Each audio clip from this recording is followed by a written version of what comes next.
putting on top of a ladder, but as long as something doesn't fall on No, my head. I don't trust you on the ladder anymore.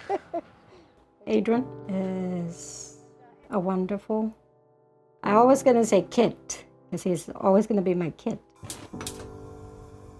She's the definition of resilience. And I think a lot of my personality, a lot of my traits, and a lot of my strength come from watching her growing up. How you do? Good? Good. Good. Yeah. I've faced a lot of adversity in my life, I feel like, and so has she. And when I was through the thick of it all, I just thought of her.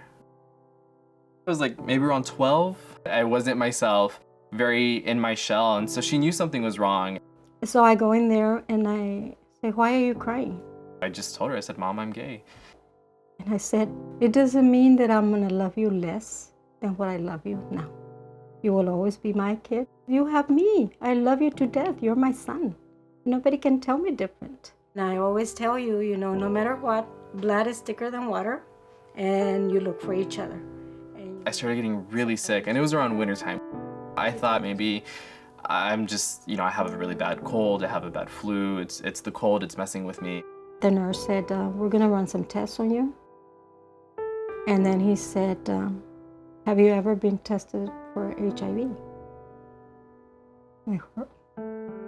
We actually found out that I had received a diagnosis of AIDS. My T-cell count was at about 20, and my viral load was just through the roof. I was really sick. I was in the hospital for about 2 weeks, and it was hell. It was the worst thing I've ever been through. But the whole time, my mom was there. As soon as I heard the nurse say it, I said, what? I couldn't say anything. I was in shock. I didn't know about AIDS. I heard about it, but I wasn't educated on it. And I remember holding him tight and saying, we're gonna be okay. There's treatments. I don't know a lot about it, but we're gonna pull this together. I'm gonna be there for you no matter what. God doesn't give us what we cannot handle. And for a reason, He gave me Adrian. It says, because this person can handle it. This person is gonna be there for him. And as my way of thinking in my faith, there's always a reason for things. I love you.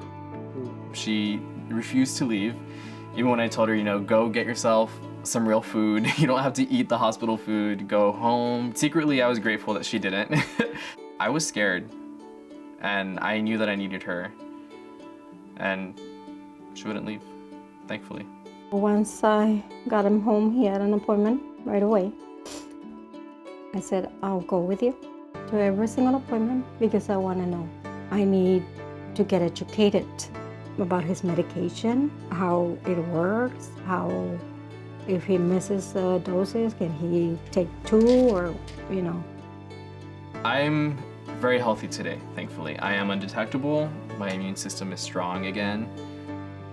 And aside from that, if I engage with anyone, it makes the chances of transmitting HIV to them very low. I adhere to my medications as prescribed, and it's just sort of like part of my everyday routine. I brush my teeth, put on deodorant, take my pill. I don't know how I would have been able to do it on my own. I don't think I would have made it this far. I always tell him, remember, don't ever forget, I'm your wall. And I'm always gonna be here for you. I'm always gonna love you, no matter what.